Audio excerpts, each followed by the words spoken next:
साथियों, आप सभी का इस प्लेटफॉर्म पर स्वागत है। यहाँ पर हम लोग एनसीईआरटी बेस्ड जीव विज्ञान के प्रश्नों को देखेंगे और ये जो हम लोग प्रश्न देख रहे हैं यह सिल्वर लाइन पब्लिकेशन के द्वारा एनसीईआरटी आधारित जीव विज्ञान के प्रश्नों का संकलन किया गया है। इस पुस्तक से हम इसको यहाँ पर देख रहे हैं और इस वीडियो में हम लोग 50 प्रश्नों को देखेंगे। तो चलिए प्रारंभ करते हैं।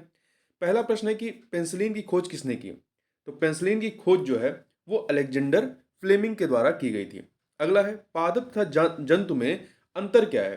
तो इसमें पोषण का अंतर होता है, दोनों में पोषण का अंतर होता है। अगला है पृथ्वी पर सबसे पुराना जीव कौन सा है? तो नील हरित शैवाल या जिसे ग्रीन एल्गी कहते हैं, ये सबसे पुराना जीव है। सजीवों का प्रमुख लक्षण क्या होता है? सजीवों का प्रमुख लक्षण जो है जीव द्रव्य है। क्या है? इनमें जीव द्रव्य का पाया जाना, जिसे इंग्लिश में प्रोटोप्लाज्म कहते हैं। इसका नामकरण जो है पुरकिंजे ने किया था और जो हेक्सले हैं इन्होंने इसे जीवन का भौतिक आधार कहा। इसमें 80% जो होता है जल होता है, 80% जल होता है। तो देखिए ये 4 तत्वों से मिलकर बना होता है। ऑक्सीजन जिसकी मात्रा 76% होती है, कार्बन 10.5% होती है, हाइड्रोजन 10% होती है, नाइट्रोजन 2.5%। तो ऑक्सीजन, कार्बन, हाइड्रोजन और नाइट्रोजन से मिलकर के ये बना होता है।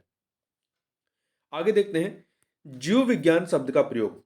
जीव विज्ञान शब्द का प्रयोग जो है सर्वप्रथम किसने किया? तो इसका प्रयोग जो है किसने किया? लैमार्क और ट्रेवीरेनस ने। ठीक है, लैमार्क और ट्रेवीरेनस ने। जबकि अरस्तु को जो है जीव विज्ञान का जनक कहा जाता है।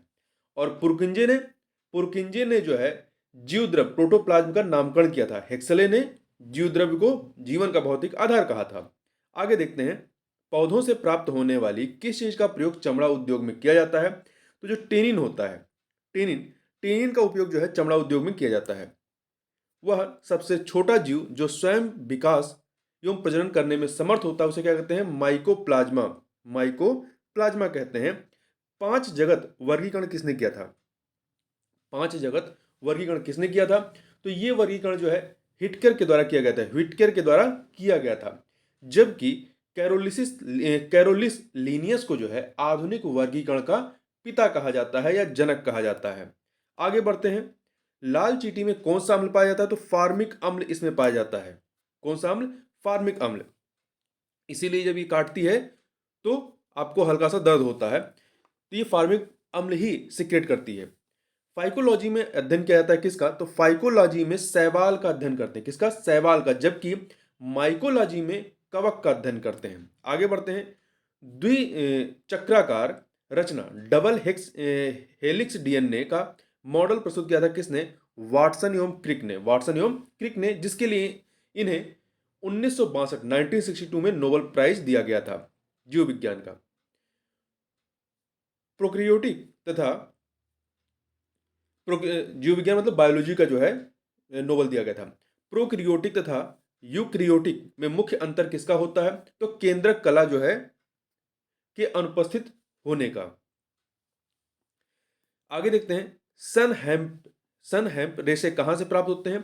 तो ये जो है फ्लोएम से। किससे? फ्लोएम से। देखिए जाइलम और फ्लोएम जो है ये संवहन उत्तक होते हैं पौधों में।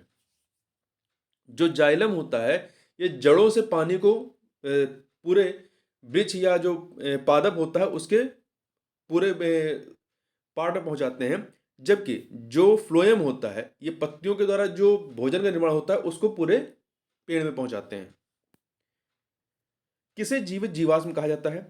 तो साइकस, गिंगो, मेटासिक्विया, इन्हें जो है क्या कहा जाता है? जीवित जीवाश्म, अर्थात डी ऑप्शन हो जाएगा। गेहूं तक तथा मक्का में पाया जाने वाला फल कौन सा होता है? इसमें कैरियोप्सिस मिलता है। क्या होता है? कैरियोप्सिस। पुष्पीय पादपों में नर युग्मक पाए जाते हैं किसमें? तो परागण में पाए जाते हैं। अनार में खाया जाने वाला भाग कौन सा होता है?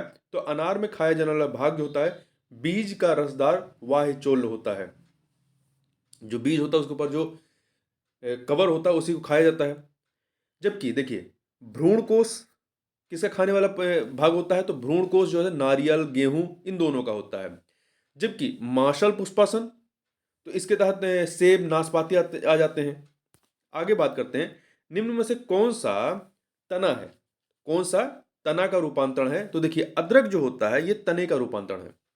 इसके अतिरिक्त आलू, बंडा, केसर, प्याज, हल्दी ये भी क्या है? ये तने के ही रूपांतरण है। जबकि सलजम और गाजर तथा शकरकंद ये जो हैं ये मूसल जड़ों का रूपांतरण होते हैं। केला क्या है? केला एक सरल फल है। क्या है? सरल फल है जिसका मध्यम अंतःवित्ती जो होती है उसको खाया जाता है। निम्न में से किसमें भ्रूण अनुपस्थित होता है? तो शैवालों में जो होता है इसमें भ्रूण नहीं होता है। ईस्ट कोशिका में मुख्य विकर होता है। क्या होता है? एक सेकंड। इसमें जो होता है जाइमस होता है। जाइमस भूमि की उर्वरता को घटाने वाला जीवाणु कौन सा है? तो इसमें थाइबोबैसिलस डीनाइट्रिफिकेशन, थाइबोबैसिलस डीनाइट्रिफिकेशन जो नाइट्रोजन स्थिरीकरण के है ये उल्टा कार्य करता है। जबकि एजोटोबैक्टर, नाइट्रोसोमोनास, नाइट्रोबैक्टर ये नाइट्रोजन स्थिरीकारी होते हैं, स्थिरीकरण में सहायक होते हैं, अर्थात ये उर्वरता बढ़ाते हैं। स्थल पर सर्वप्रथम उगने वाले पौधे कौन से हैं? तो ब्रायोफाइट्स हैं। कौन है? ब्रायोफाइट्स। देखिए ब्रायोफाइट्स जो सबसे सरल स्थलीय पौधों का समूह होता है। ठीक है, इसमें जाइलम एवं फ्लोएम का पूर्णतः अभाव होता है और इन्हें ब्रायोफाइट्स को वनस्पति जगत का एमिफीबिया अर्थात उभयचर वर्ग भी कहा जाता है। जबकि आवृत बीजी जो होते हैं ये इनमें क्या होता है? बीज जो होता है फल के अंदर होता है। क्रिसमस वृक्ष है कैसा? एरोकेरिया। रेजिन व तारपिन प्राप्त किया जाता है किससे? तो पाइनस से प्राप्त किया जाता है। आगे बढ़ते हैं। प्रथम प्रतिजैविक पृथक किया गया। प्रथम जो प्रतिजैविक जैविक है एंटीबायोटिक इसको पृथक किया गया था किससे? टेरामाइसिन से। C option. ईस्ट कोशिका में मुख्य एंजाइम होता है। मुख्य एंजाइम कौन सा होता है? जाइमस। इसको हम लोग पहले भी देख चुके हैं। मूंगफली के टिक्का रोग का कारण कौन सा कवक होता है? तो यह है सरकोल्स पोरा। इस कवक के कारण जो है टिक्का रोग होता है, फंगी के कारण। आगे बढ़ते हैं। नाइट्रोजन स्थिरीकरण में निम्न में से कौन से शैवाल भाग लेते हैं? तो एनाबिना तथा नोस्टक नोस्टाक। संसार में सर्वाधिक प्रकाश संश्लेषण होता है किसके द्वारा? शैवाल के द्वारा। चेचक के टीके की खोज किसने की थी? चेचक के टीके की खोज जो है एडवर्ड जेनर के द्वारा की गई थी। किसके द्वारा? एडवर्ड जेनर के द्वारा। जबकि लुई पास्चर के द्वारा क्या किया गया था? रेबीज का टीका एवं दूध के पास्चराइजेशन का की खोज जो है वो लुई पास्चर ने की थी। जबकि पेंसिलिन की खोज जो है अलेक्जेंडर फ्लेमिंग ने, और डीएनए के संबंध में जो उसका मॉडल बनाया था वो वाटसन और क्रिक ने। आगे बढ़ते हैं। निम्नलिखित में से किस बीमारी को वैक्सीन या टीके के द्वारा रोका जा सकता है? तो हैजा, चेचक, हेपेटाइटिस इन सभी को। D option. निम्न में से कौन संचरणीय रोग नहीं है? कौन सा संचरणीय रोग नहीं है? तो देखिए इसमें आपका जो कर्क रोग है जिसे कैंसर कहते हैं ये संचरणीय रोग नहीं है। जबकि चिकन पॉक्स, हैजा, क्षय रोग ये एक से दूसरे में फैलता है। डेंगू के वायरस का वाहक, डेंगू के वायरस का वाहक कौन सा है? तो मादा एडीज मच्छर जो होता है इस ये वाहक का कार्य करती है। निम्न में से कौन सा वायरस जनित विषाणु से होने वाला रोग नहीं है? तो जो क्षय रोग है जिसे टीबी कहते हैं ये बैक्टीरिया से होता है। कौन सा बैक्टीरिया से? माइकोबैक्टीरियम ट्यूबरकुलोसिस की वजह से होता है। निम्न में से कौन सा रोग प्रोटोजोआ द्वारा फैलता है? तो देखिए यहाँ पे एक सेकेंड। जो मलेरिया होता है ये प्रोटोजोआ के द्वारा फैलता है। कौन सा प्रोटोजोआ होता है? या प्रोटोजोआ को हिंदी में परजीवी कहते हैं। प्लाज्मोडियम परजीवी की वजह से ये फैलता है। मादा एनाफ्लीज मच्छर के द्वारा, वो वाहक का कार्य करती है। वेसिलस एंथ्रेसिस नामक जीवाणु किस रोग का कारक है? एंथ्रेक्स रोग जो कि जानवरों में होता है उसका कारक है। एंथ्रेक्स रोग के जीवाणु की खोज किसने की? तो इसकी खोज जो है रॉबर्ट कोच ने काला टीबी के टीके की भी खोज की थी। निम्न में से कौन मवेशियों में होने वाला भयानक रोग है जो जीवाणु द्वारा होता है? तो एंथ्रेक्स जो होता है ये जीवाणु के द्वारा होने वाला जानवरों में रोग है। मवेशियों में होने वाला कौन सा रोग वायरस के द्वारा होता है? तो देखिए खुरपका और मुंहपका ये वायरस से होता है, अर्थात डी ऑप्शन। जबकि एंथ्रेक्स जो है ये बैक्टीरिया से होता है, जीवाणु से होता है। आगे चलते हैं। पादपों में होने वाला कौन सा रोग कवक जनित है? फंगी से होता है।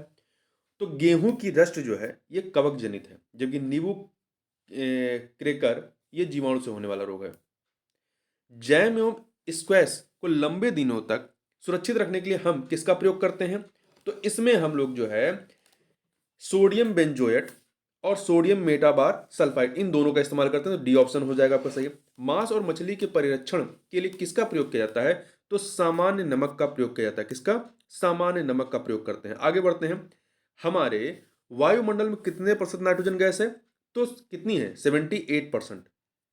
निम्न में से कौन लेग्यूम पौधे, दलहन वाले पौधों में नाइट्रोजन स्थिरीकरण में सहायक होता है? तो ये कौन सा है? राइजोबियम।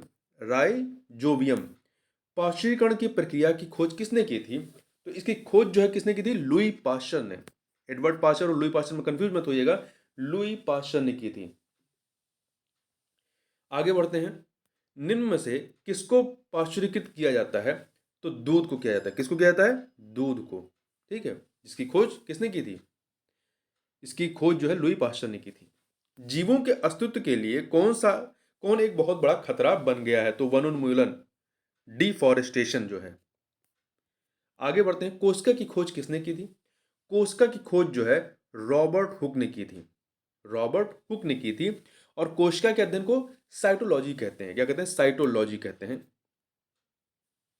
साइटोलॉजी या काइटोलॉजी, सी इसकी स्पेलिंग जो होती है CYTOLOGY।